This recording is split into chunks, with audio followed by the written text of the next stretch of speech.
کل ایام تشریق لکم، اور اسی لیے بہت سے علم نے اس حدیث کو صحیح بھی قرار دیا ہے۔ تو یہ دوسری روایت ہے جو جبیر بن مطعم کی روایت سے ہٹ کر ہے۔ اور اسی طرح سے ایک تیسری بات یہ بھی ہے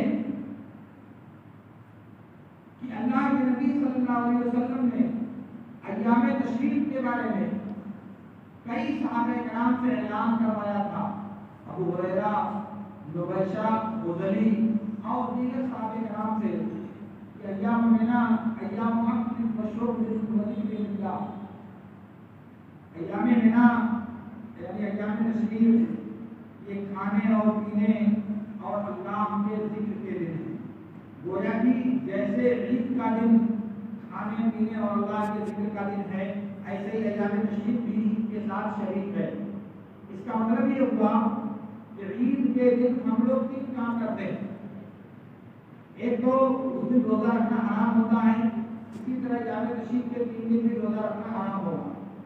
عید کے دن تکبیر پکارنا مستحب ہوتا ہے، ایام تشریق کے 3 دن بھی تکبیر پکارنا مستحب ہے۔ اور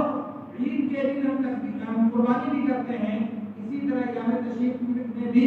ہم قربانی کرتے ہیں۔ تو ایام تشریق کے جو دن ہیں وہ قربانی کے ساتھ عید ہونے میں، تکبیر پکارنے میں، روزے کے حرام ہونے میں بجماع امت شریک ہے، متفق ہے۔ البتہ قربانی کے بارے میں لوگ اختلاف کرتے ہیں کہ ایام تشریق کے 2 دن ہیں یا 3 دن ہیں۔ اب ظاہر ہے کہ جو لوگ 2 دن پر آ کر کے روک دیتے ہیں، شریعت میں ان کے پاس کوئی دلیل نہیں ہے، شریعت میں ان کے پاس کوئی دلیل نہیں ہے جو اس بات پر دلالت کرے کہ 12 تاریخ تک قربانی کی جائے۔ قربانی یا تو صرف 10 تاریخ کو کی جائے، یا اگر 10 سے بڑھائی جاتی ہے تو اسے 13 تاریخ تک ہونا چاہیے، کیونکہ ایام تشریق 13 کو ختم ہوتے ہیں، ایام تشریق 12 کو ختم نہیں ہوتے۔ اور ایام تشریق کے 13 تک ہونے پر پوری امت کا اجماع اس کے خلاف نہیں ہے کہ ایام تشریق 13 کو ختم ہوتا ہے، کیونکہ یہ قرآن میں اللہ رب العالمین کا نص ہے۔ اس لیے تشریق کے 3 دن ہونے کا سب کا اتفاق ہے۔ کچھ لوگ اسے 4 شمار کرتے ہیں، کچھ لوگ 3 جو 4 شمار کرتے ہیں وہ 10، 11، 12، 13 کو کرتے ہیں، اور جو لوگ نہیں شمار کرتے وہ 11، 12 اور 13 کو کرتے ہیں۔ 12 پر تشریق کو کوئی فرق نہیں کرتا۔ تو اب جب تشریق کے دن روزہ نہیں رکھا جائے گا تو روزہ 13 تک نہیں رکھا جائے گا۔ تکبیر پکارنا مستحب ہے 13 تک، تو قربانی کو راستے میں تو روک دیا جائے گا، اس کو 13 تک کیوں نہیں لے جایا جائے گا؟ تو جس دلیل سے 13 تک تکبیر پکارنا مستحب ہے، جس دلیل سے 13 تک روزہ رکھنا حرام ہے، اسی دلیل سے 13 تک قربانی کرنا بھی ثابت ہوتا ہے۔ اور پھر اس کے بعد ایک چوتھی بات یہ بھی ہے کہ بعض صحابہ کرام سے اس سلسلے میں 4 دن قربانی کرنا اور دیگر صحابہ کرام سے 3 دن قربانی کرنے کا ثبوت ملتا ہے۔ جو لوگ 3 دن قربانی کرنے کے قائل ہیں ان کی سب سے بڑی دلیل عبداللہ بن عمر رضی اللہ تعالیٰ عنہ کا فتویٰ ہے، جسے مالک نے بسند نافع عن عمر روایت کیا ہے کہ انہوں نے کہا کہ قربانی کا دن یوم النحر کے بعد 2 دن ہے۔ لیکن یہ عبداللہ بن عمر رضی اللہ تعالیٰ عنہ کا فتویٰ ہے۔ ان کے مقابلے میں بزار وغیرہ کی روایت میں ابن عباس وغیرہ کا فتویٰ ہے، اور بعض اہل علم نے علی رضی اللہ تعالیٰ عنہ کا فتویٰ ذکر کیا ہے، اس کی سند مجھے معلوم نہیں ہے، لیکن یہ اقوال صحابہ باہم متعارض ہے۔ اگر عبداللہ بن عمر رضی اللہ تعالیٰ عنہ 3 دن کہتے ہیں تو ابن عمر رضی اللہ تعالیٰ تو ابن عباس رضی اللہ تعالیٰ عنہ 4 دن سے قرار دیتے ہیں، اور ان کا قول ثابت ہے، اور علی رضی اللہ تعالیٰ عنہ سے بھی مروی ہے۔ تو اب ظاہر ہے کہ صحابہ کے اندر جب باہم اختلاف ہو تو ان میں سے کسی ایک کا قول دوسرے کے خلاف حجت نہیں ہوتا۔ جب صحابہ کے اقوال متعارض ہوں تو وہاں ایک دوسرے کے لیے کے خلاف حجت نہیں بنتے، اس لیے دیکھا جائے گا کہ دلیل دوسری کس کی تائید کرتی ہے۔ اور یہاں چونکہ ہمارے پاس نبی صلی اللہ علیہ وسلم کا فرمان موجود ہے کہ تشریق کے سارے دن قربانی کے دن ہیں، اس لیے راجح بات یہی ہے کہ قربانی کے دن 4 ہیں، اور ان 4 دنوں میں بغیر کسی حرج کے قربانی کرنا درست اور جائز ہے، جو کہ نبی صلی اللہ علیہ وسلم کا